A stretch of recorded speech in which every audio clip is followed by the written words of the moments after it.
माँ च ब्रह्म स्वरूपा जामूल प्रकृतीश्वरी नारायणी इति विख्याता विष्णु माया सनातनी राधा वसुंधरा तासंग स्वामीश्च माधव। यानी माँ राधा रानी जब पहला विवाह हुआ जी, क्योंकि राधा रानी का साथ पहले विवाह ब्रह्मदेव ने करवाए थे ब्रज में, और उसी समय सिर्फ नंद बाबा थे, राधा रानी थे और भगवान कृष्ण, ब्रह्मदेव ने उन दोनों को शादी करवाया। तो उसी समय राधा रानी पहले बार भगवान कृष्ण को माधव नाम से पुकारते थे। तो ये दोनों तत्वों को एक साथ भजने की तरीका माधव नाम है। और कली युग में जो कल के अवतार होंगे उनका नाम माधव रहेगा। ये शास्त्र में लिखा है। से स कली लीला भाव तो आगे बुझाई कही भी सरबलो जाई फूल कल की रूप धरिवे माधव। तो माधव ही कल की है। तो इसीलिए युग के अनुसार हम संगम युग पर उपस्थित हैं और इस समय भगवान का अवतार का समय। तो जो भक्त माधव नाम भजन करेंगे वो भव सागर बारिधि से संसार से उद्धार हो जाएंगे। नित्य पंच सखाओं ने भविष्य पुराण में यही लिखे थे, बारण बेड़ को विहन वांटी भी चिन्ही न पारिबे के ही लक्ष्य 85 ग्रंथ बुझाई भी संबल रे उदय। यानी जब कलियुग का अंत के सत्ययुग का शुरू होगा उसी समय भविष्य मालिका का प्रचार होगा। वो भी एक ब्राह्मण के द्वारा प्रचार होगा जो लिखा है, जो मेरा नाम भी लिखा है इसमें। तत्वबोधनी एक ग्रंथ है जिसमें अच्युतानंद ने लिखे, काशीनाथ मिश्र नाम के एक ब्राह्मण इस ग्रंथ को सारा विश्व में 7 समुद्र पार करके भी प्रचार करेगा। दिन रात मेरा काम करेगा, इस भविष्य ग्रंथ को भक्तों के पास पहुंचाएगा। और समय आया जिस कार्य को मैं कर रहा हूँ, और मेरे गुरुदेव अच्युतानंद जी थे और भगवान की साथ कई बार साक्षात्कार हुआ और भगवान की निर्देश से इस ग्रंथ को मैंने हिंदी, उसका बाद अंग्रेजी, उसका बाद रीजनल लैंग्वेज, उसका बाद इंटरनेशनल लैंग्वेज में अनुवाद करके सारे मानव सभ्यता के समक्ष इस शास्त्रों को रखे हैं। और जन्म से मेरे माता ने मेरे को भागवत सुनाया जी, और ये निर्देश था भागवत सुनाने की, जिस कारण मेरे को भगवत ज्ञान बचपन से यानी जन्म से 6-7 दिन से मैंने को सुनने को मिला। और ये भगवान का शायद इच्छा था, निर्देश था, जिस कारण मेरे माता ने मेरे को सुनाया था, जिस कारण आज हम दुनिया में भागवत कथा कर रहे हैं जी। और शास्त्रों का पुनरुद्धार करके फिर शास्त्रों का तत्व मानव सभ्यता को बता रहे हैं।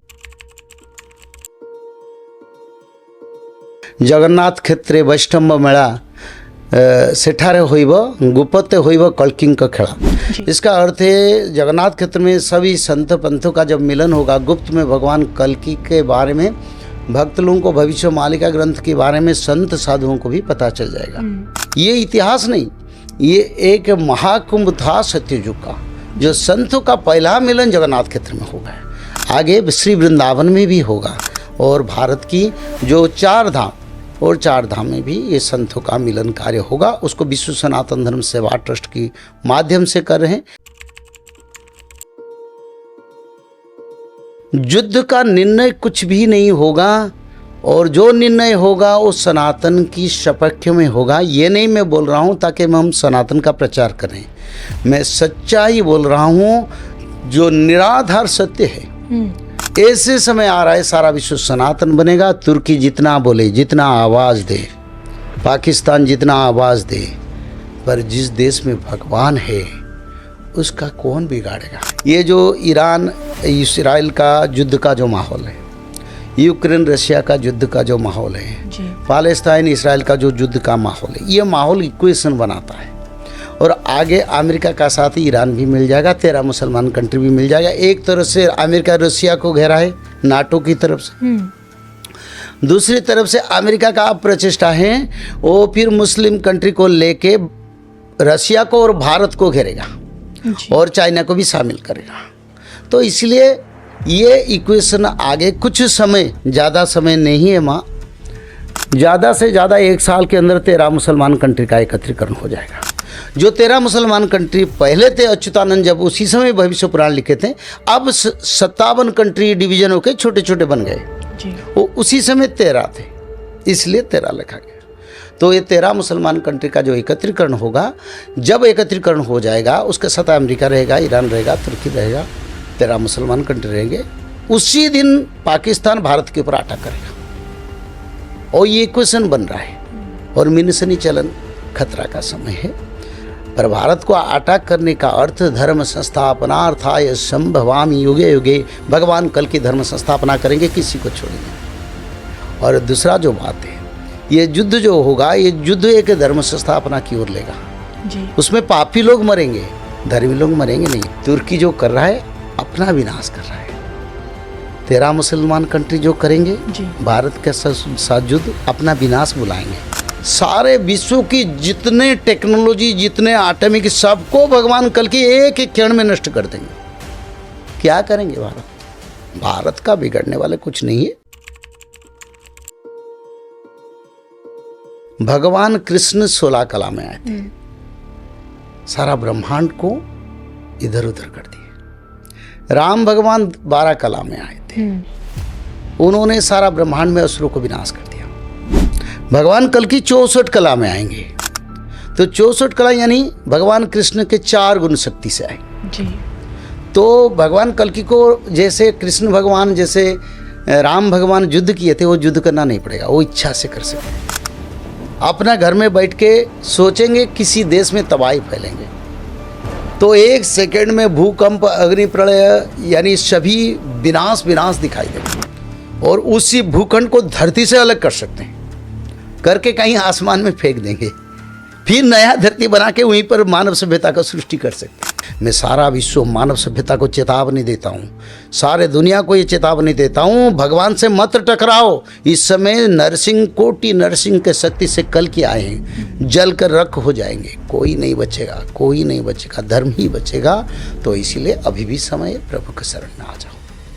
दुस्साहस मत करो प्रभु के साथ लड़ाई का, अंजाम तुम्हारा बुराई का इतिहास बनाएगा, जो इतिहास में तुम्हारा ज्योग्राफिकल सिचुएशन धरती पर नहीं रहेगा। 16 मंडल स्थापित हो चुका है। सुधर्मा महासंघ जो है, देवता और भगवान का सभा को सुधर्मा सभा कहते हैं। और भगवान खुद जब धरती पर आते हैं, भगवान राम आए थे, सुधर्मा सभा बैठाए थे। भगवान कृष्ण आए थे, सुधर्मा सभा बैठाए थे द्वारिका में। भगवान कल की भी सुधर्मा संघ गठन करके सुधर्मा सभा उड़ीसा के जाजनगर बिरजा क्षेत्र पर बैठाएंगे। अवतार दस यही दारू रूप यही दारू रे मुलिन, ईश्वर स्वयं लीलार निमंते विजय रत्न सिंहासन। अवतार 10 यानी 10 अवतार, 24 अवतार भगवान से सृष्टि हुए हैं जी। आप शास्त्र में लिखा है, इक्ष्वाकु कुल देवता जगन्नाथ, यानी राम के वंश, भगवान राम के वंश इक्ष्वाकु कुल है। इक्ष्वाकु कुल का कुल देवता जगन्नाथ जी थे जी। जगन्नाथ जी को भगवान राम पूजा करते थे। तो इसलिए ये जितने अवतार जगन्नाथ जी से सृष्टि होते हैं, क्योंकि वो आदि विष्णु सनातन है। और कल के अवतार खुद जगन्नाथ होंगे। अच्छा। क्योंकि ये लिखा है, स्वयं जगन्नाथ, बलभद्र, माता सुभद्रा, सुदर्शन महाप्रभु, ब्रह्मदेव, शंकर भगवान के अंश, सभी तत्व से कल के आएंगे 64 कला में। देखो 3 साल पहले, 4 साल पहले जगन्नाथ मंदिर के रथ जहाँ बनता है, वहीं पर जाके गिद्धपक्की बैठा जी। और पिछले साल, ये साल नहीं, पिछले साल बलभद्र महाप्रभु रथ से गिर गए जी। नहीं, इस साल बलभद्र महाप्रभु गिर गए, पिछले साल जगन्नाथ महाप्रभु गिरे थे जी। अगले साल माता सुभद्रा का। तो ऐसे समय का कारण जो स्कंद पुराण में लिखा है, जब जगन्नाथ महाप्रभु अगर गिर जाएंगे, तब धरती पर विश्व युद्ध, रोग महामारी, सूखा और खाद्यान्न का अभाव, और संसार में मानव सभ्यता का बड़ा प्रलय होगा जी। जल प्रलय, अग्नि प्रलय भी होगा, पंचभूत का प्रलय होगा। और ये आगे होने के लिए ये संकेत है। ऐसे समय आ रहा है जिस समय रोग बीमारी, जिस बीमारी का 24 घंटा, 12 घंटा, 8 घंटा, 3 घंटा में लोगों का मृत्यु हो जाएगा।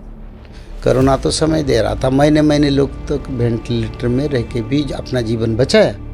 पर ऐसा बीमारी आएगा जिसमें ब अक्षर में बीमारी आएगा, और इसमें कई बीमारी आएगा जिस बीमारी को कभी लोगों ने सोचे नहीं, और हर बीमारी का नतीजा मृत्यु होगा। ऐसे बीमारी तो आएगा पहले डॉक्टर को होगा। इसे अच्युतानंद ने लिखे, आगे वैद्य ठहरे प्रकाश हुई वो, यानी पहले डॉक्टर के शरीर में वो बीमारी आएगा, वो वही बीमारी सभी डॉक्टर को समाप्त करेगा। जो यूनाइटेड नेशन की हेल्थ डिपार्टमेंट ने इसके लिए मीटिंग बुलाया था। एक बीमारी आ रहा है अभी जो डॉक्टरों को सिर्फ हो रहा है, वो बीमारी का इलाज नहीं होता है, डॉक्टर चल जाते हैं जी। तो ये अच्युतानंद ने लिखे थे, और मैंने तो कई साल से बता रहा हूँ इसको। तो इसलिए अगर डॉक्टर नहीं रहेंगे सेवा कौन करेगा। धर्म पैदा होता है अगर भय आता है।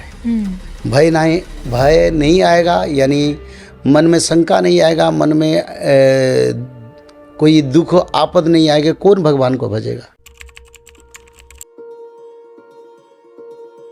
मानो आपके गांव में कोई आपद आया जी, आपद से पहले सभी शत्रु थे, फिर आपद के बाद कुछ बच जाएंगे अवशेष, और उसके बीच में शत्रुता नहीं रहेगा और सब मिल जाएंगे। बोले इतना बड़ा आपद आ गया, किसी ने पिता को खोया, किसी ने माता को खोया, किसी ने परिवार को खोया। तब भारत पर, विश्व पर जब ऐसी स्थिति होगा, 17 करोड़ मुसलमान, हाँ, लगभग, हाँ 17 करोड़ का जो संख्या है अलग धर्म का, आपद के बाद सभी बोलेंगे नहीं हम सब मिलके सनातन का कार्य करेंगे, आप आपस में बैरी नहीं रखेंगे।